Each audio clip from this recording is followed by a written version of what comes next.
দিন দান করা ঠিক কতটা জরুরি? কুরবানির খুশি সবার জন্য, গরিবের মুখে হাসি ফোটানোর সেরা উপায়। ঈদের শুভ মুহূর্তে দানের মহিমা কতটা সেটা কি জানেন? কুরবানির গোশত দান করে সওয়াবের দ্বিগুণ পাওয়ার সহজ উপায় কি দেখুন। ইসলামে কুরবানির গুরুত্ব অত্যন্ত গভীর ও তাৎপর্যপূর্ণ। এটি শুধু একটি ধর্মীয় ইবাদত নয়, এর ভিতরে লুকিয়ে রয়েছে মানবিকতা, সাম্য ও ত্যাগের এক অনুপম বার্তা। কুরবানি পালনের মাধ্যমে একজন মানুষ তার সম্পদের নির্দিষ্ট অংশ আল্লাহর সন্তুষ্টির উদ্দেশ্যে উৎসর্গ করেন, আর এটির মাধ্যমে সমাজের গরিব ও অসহায় মানুষদের পাশে দাঁড়ানোর সুযোগ সৃষ্টি হয়। এই ইবাদতের মাধ্যমে শুধু আল্লাহর সন্তুষ্টি অর্জন ছাড়াও সমাজে সহযোগিতা ও সম্পদের সুষম বন্টনের একটি বাস্তব রূপও প্রতিফলিত হয়। ইসলামে কুরবানির গোশতের ব্যবহার ও বন্টন নিয়ে যেসব দিক নির্দেশনা রয়েছে তা অত্যন্ত সুস্পষ্ট এবং মানবিক। কোরআনের একটি আয়াতে বলা হয়েছে, কুরবানির বিশেষ খাবার আল্লাহর কাছে পৌঁছে না, বরং তার কাছে পৌঁছে মানুষের অন্তরের ভক্তি ও খাঁটি মনোভাব। এই আয়াতটির মাধ্যমে বোঝানো হয়েছে কুরবানির বাহ্যিকতা নয়, বরং অন্তর্নিহিত ইচ্ছে এবং আল্লাহ ভীতি মূল বিষয়। তবে এই কথা সত্য যে কুরবানির গোশত সমাজের প্রয়োজনে বন্টনের একটি গুরুত্বপূর্ণ মাধ্যম হিসেবেও গণ্য হয়। কুরবানির পশু জবাইয়ের পর তা সাধারণত 3 ভাগে ভাগ করে বন্টনের সুন্নাত রয়েছে। এর একটি অংশ নিজের পরিবারের জন্য রাখা হয়, একটি অংশ আত্মীয় স্বজন বা প্রতিবেশীদের মধ্যে ভাগ করে দেওয়া হয় এবং অপর একটি অংশ গরিব ও দুস্থ মানুষদের জন্য নির্ধারিত হয়। যদিও এই 3 ভাগে ভাগ করাটা বাধ্যতামূলক নয়, তবুও এটি রাসূলুল্লাহর জীবনের অনুসরণযোগ্য একটি দৃষ্টান্ত হিসেবে ইসলামী সমাজে প্রতিষ্ঠিত।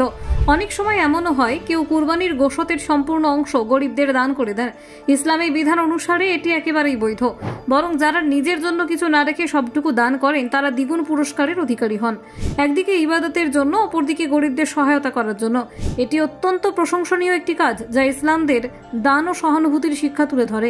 কুরবানির পশু জবাইয়ের পরে সেই পশুর অন্য উপাদান যেমন চামড়া ইত্যাদি নিয়ে ইসলাম সতর্ক দিক নির্দেশনা প্রদান করেছেন।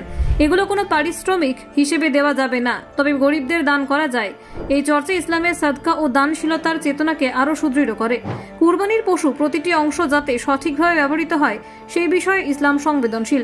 যারা কুরবানি দিতে সক্ষম নয় তাদের জন্য এই সময়টি যেন কষ্টের না হয়, তাই ইসলামের সমাজে ধনীদের প্রতি একটি নৈতিক দায়িত্ব আরোপ করেছে।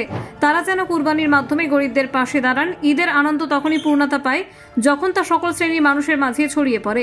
এই দিকটি ইসলামের সামাজিক ন্যায় ও সহানুভূতির অন্যতম সুন্দর প্রকাশ। একটি বিষয় মনে রাখতে হবে, কুরবানির গোশত দানের ক্ষেত্রে দয়া, শ্রদ্ধা ও বিনয় রাখা আবশ্যক। দানের মাধ্যমে যেন আত্মপ্রকাশ বা আত্মপ্রদর্শন, অহংকার না হয়, সে ব্যাপারে সচেতনতা জরুরি।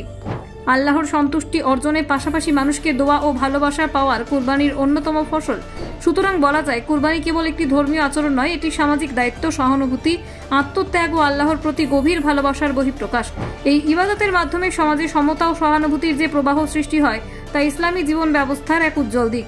একজন মুসলমান যখন কুরবানির মাধ্যমে গরিব মানুষের পাশে দাঁড়ান তখন তা হয়ে ওঠে তার ঈমানের এক জীবন্ত স্বাক্ষর।